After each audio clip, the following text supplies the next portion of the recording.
Good morning. Now, this session is on heat engines and second law of thermodynamics. Now, let us see the second law of thermodynamics. There are two statements. One is Kelvin statements, and the other is Closius statement. Okay. So, Kelvin statement states that it is impossible to get a continuous supply.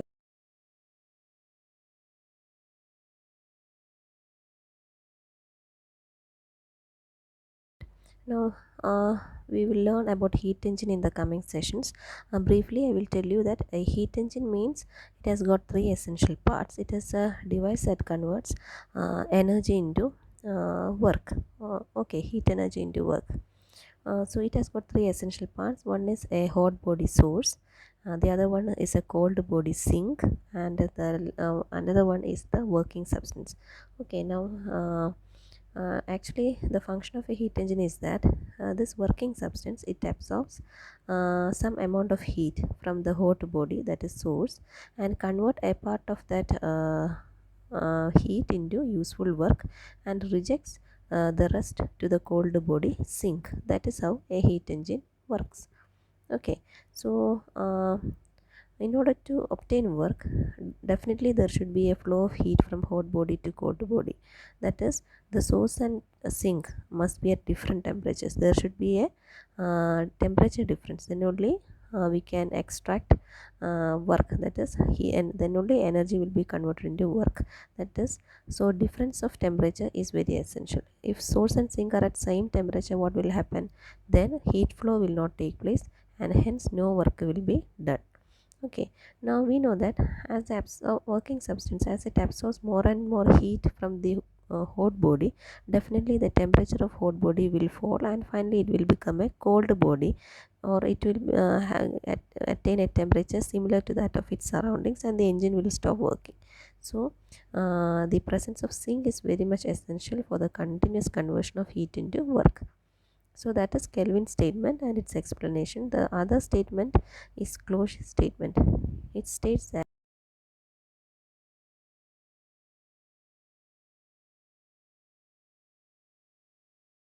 the heat from hot body to transfer heat from a body at low temperature to another body at high temperature. That is, in other words, we can say that heat always flow from hot body to cold body. Okay, that is heat.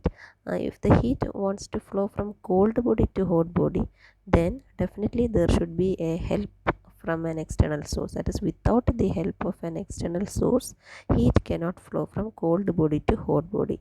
In that is, naturally heat always flows from hot body to cold body. That is Clausius statement. Now, this is actually the working principle of a refrigerator. That is, the function of a refrigerator is the exact opposite of that of a heat engine.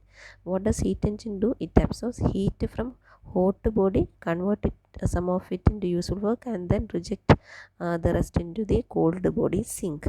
But whereas a refrigerator, what does it do? It will absorb heat from the cold body, convert some of it into work, and reject the rest to the hot body. Okay, uh, that is, it is just opposite. The function of refrigerator is opposite to that of a heat engine. Heat engine absorbs heat from hot body and reject the rest to the cold body, whereas a refrigerator absorbs heat from a cold body and reject the excess to the hot body. Okay, so this Closius statement and this one Kelvin statement are the two statements that constitute second law of thermodynamics. Now this is very important. I already told, heat engine is a device that converts heat energy into mechanical work. It has got three essential parts, which are the source,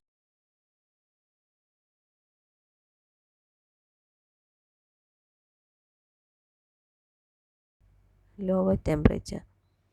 Now, as I already said, this is a pictorial representation of the working of a heat engine.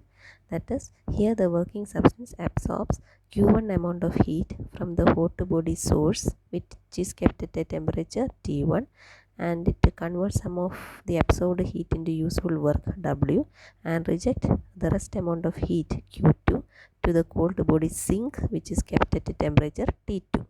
Okay, and now suppose that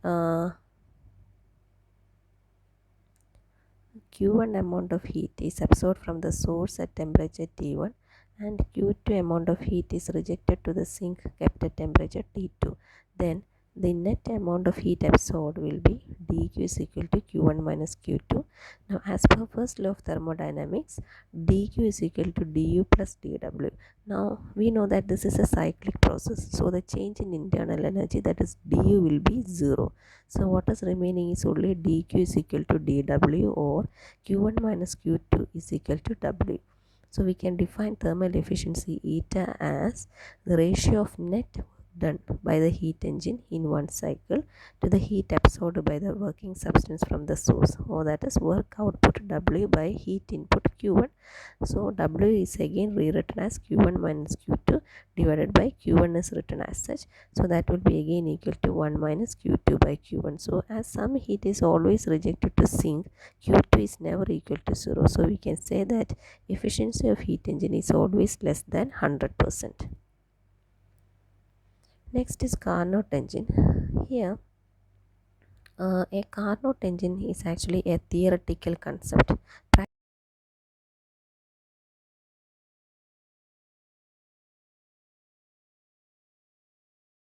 That is, most of the practical heat engines have defect, but this Carnot engine, it is only a theoretical concept or a practical or a hypothetical concept. Such a heat engine is not possible in practical. That is, it is assumed that this heat engine does not have any defect, and it will have maximum efficiency, and then almost all its operations are reversible, and it is often taken as a standard to compare the other heat engines. So it is supposed to be an ideal heat engine. So always remember that it is only a theoretical concept, or it is just a hypothetical heat engine. Such a heat engine is not practical. Now some of its essential parts are source. Here the source of a Carnot engine has a peculiarity, that is, it is a hot body of infinite heat capacity. That means the working substance can draw any amount of heat, that is, there is no limit, that is, it can draw any amount of heat from the source, keeping the temperature of source constant. Next is sink. Sink means it is a cold body of infinite heat capacity, and that is, it can the working substance can reject any amount of heat to the sink, keeping the temperature of the sink constant. Okay, but we know that as heat is taken from the source, definitely its temperature will fall, right? But here, since it is a theoretical concept, it is said that we can draw any amount of heat, keeping the temperature constant. Okay, now working substance here is air or gas, which is taken in a cylinder whose sides are non-conducting, whereas its base is conducting, and it is fitted with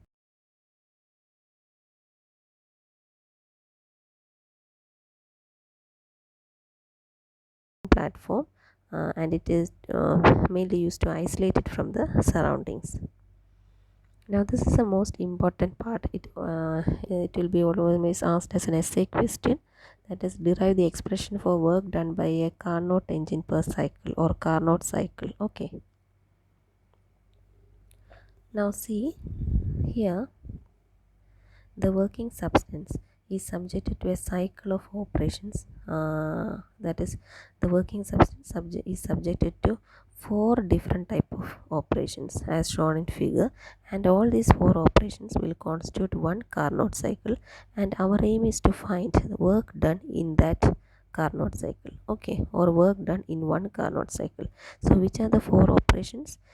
That is isothermal isothermal expansion, that is the curve AB, isothermal expansion.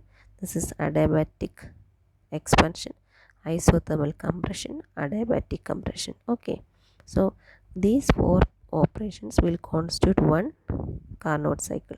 So the 4 operations, that is isothermal expansion, uh, then adiabatic expansion, isothermal compression, and adiabatic compression. These 4 operations constitute one Carnot cycle, and our aim is to find the work done in one Carnot cycle. Okay, for that, let us consider the working substance as a gas enclosed in a cylinder. Let V1, P1 and T1 be the initial volume, pressure and temperature of the gas.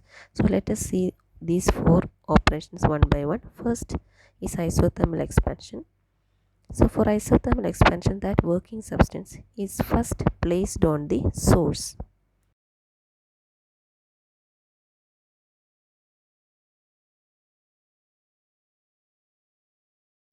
So the gas will absorb heat from the source and the temperature is maintained constant. So that is isothermal expansion, and it is represented by the curve AB in this indicated diagram, as I already said.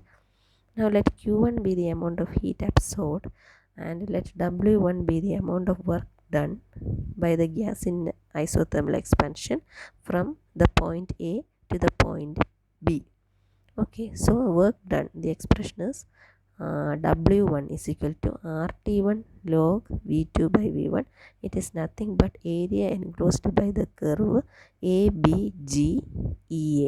Okay, so ABGEA, curve enclosed by that region will give you the isothermal expansion. Now let us see adiabatic expansion. So in isothermal expansion, working substance was placed on source, right? Now in adiabatic substance, what we are doing is that the working substance is placed on the insulating stand. Okay, and after that we are allowing the piston to move upward. So the gas will expand adiabatically, and it is represented by the adiabatic curve BC. So here work is done by the gas and the temperature will fall to T2. See, the temperature is now falling from T1 to T2.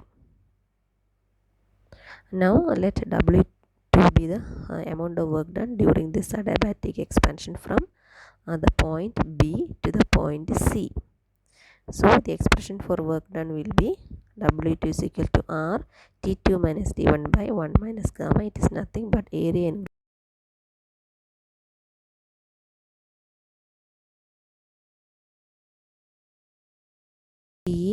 HGB will give you adiabatic expansion.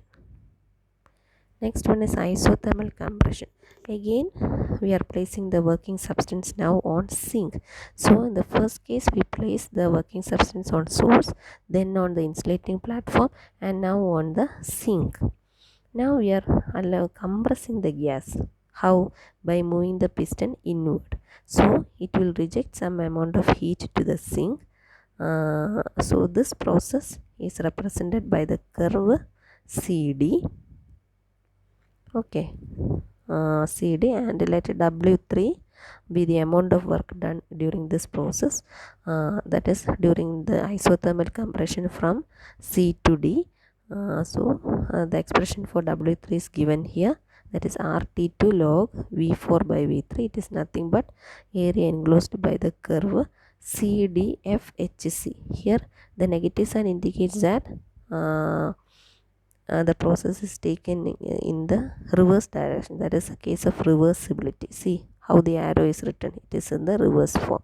Okay, so adiabatic isothermal compression is represented by area enclosed by the curve CDFHC. Now the last process is adiabatic compression. Here once again the cylinder or the working substance contained in the cylinder is placed on the insulating stand. The gas is compressed by moving the piston inward till the temperature rises to its normal one, that is T1. It is represented by the curve C.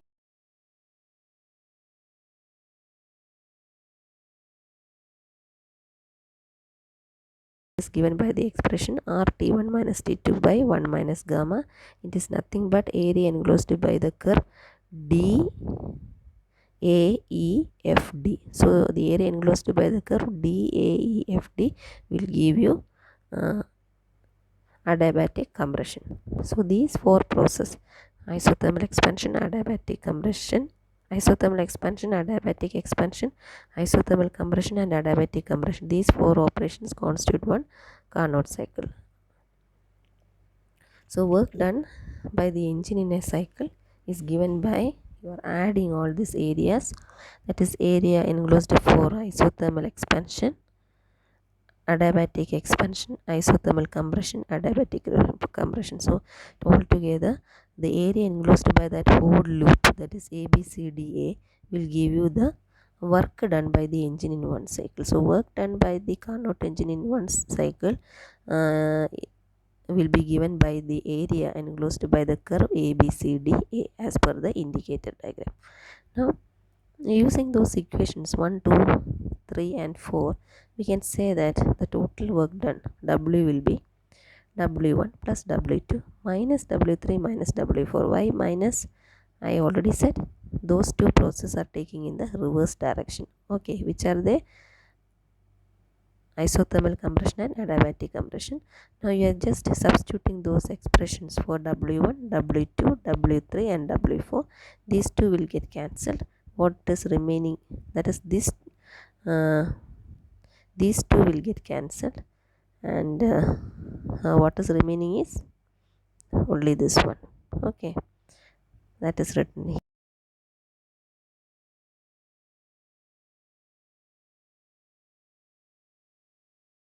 And D, the points A and D lie on the same curve. Similarly B and C lie on the same curve. Let us see. Look here, A and D is lying on the same curve, B and C is lying on the same curve. So using that principle we can make an equation, and since they are adiabatic curves, we can write the adiabatic equation T1 TV gamma minus 1, that is the adiabatic equation. Why you are taking 1 here? In that region DA, A and D, in the region A temperature is T1, whereas in the region containing D temperature is T2. That is why it is written like that. See here, in the region containing A, temperature is at T1, whereas in the region containing D, temperature is at T2. Okay, that is why we are writing T1 on LHS side and T2 on the RHS side of the equation. Then about volume, see here volume is written as V1. Okay, that is V1 was the temperature on the side containing A, whereas on the side containing D, what is the volume? V4.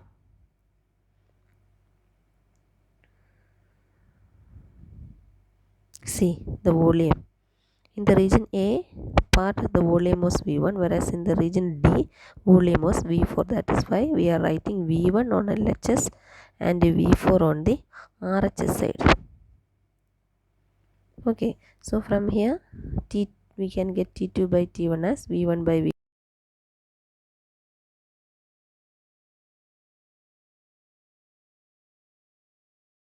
Containing C temperature is T2, and then on the region containing B we represented the volume as V2, and on the region containing C we represented the volume as V3. Okay, so from there also you find T2 by T1. So you got equation 6 and 7. So from equation 6 and 7 we can write this LHS are same. So what we get is V1 by V4 is equal to V2 by V3, or V1 by V2 is equal to V4 by V3. So now you are using this result in equation 5. We get the final expression for work done by the engine in a cycle as R of T1 minus T2 log V2 by V1. Okay, so the thermal efficiency, the expression we already said it is work output by heat input, that is Q1 minus Q2, which is W by Q1. So here we have already obtained the expression for W, that is total work done by the engine, that is equation 8. So that is substituted there. And what is Q1? That expression we have obtained here in the first session, expression for Q1, this one, that is RT1 log V2 by V1. So that is written here, RT1 log V2 by V1. Okay, so the equation will reduce to T1 minus T2 by T1 or 1 minus T2 by T1. So from the above equation we can say that efficiency depends only on the temperature of source and sink and not on the properties of working substance. Now for efficiency to be 1 or 100%, either T1, that is temperature source, has to be infinity, or the temperature of sink, that is T2, has to be 0 Kelvin. Now as the source is at infinite temperature or sink is at 0 Kelvin, is not at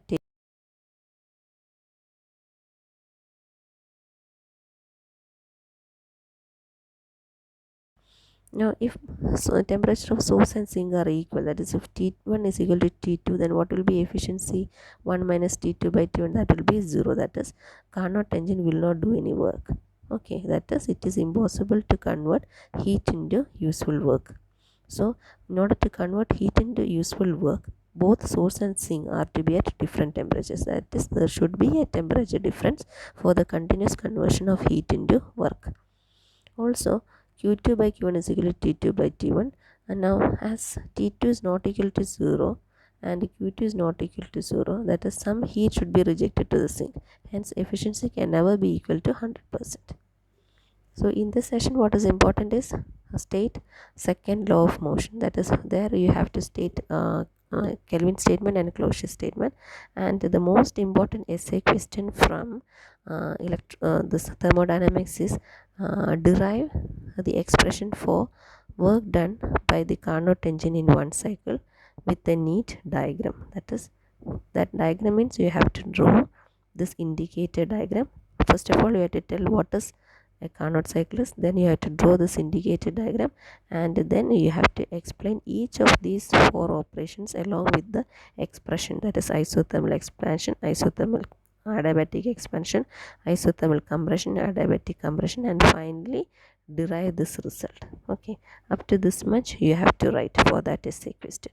So learn this essay question very well. Okay, that is derive an expression for work done by the Carnot engine in one cycle. Okay, then from short answer question is define thermal efficiency, then state second law of thermodynamics, etc. So okay.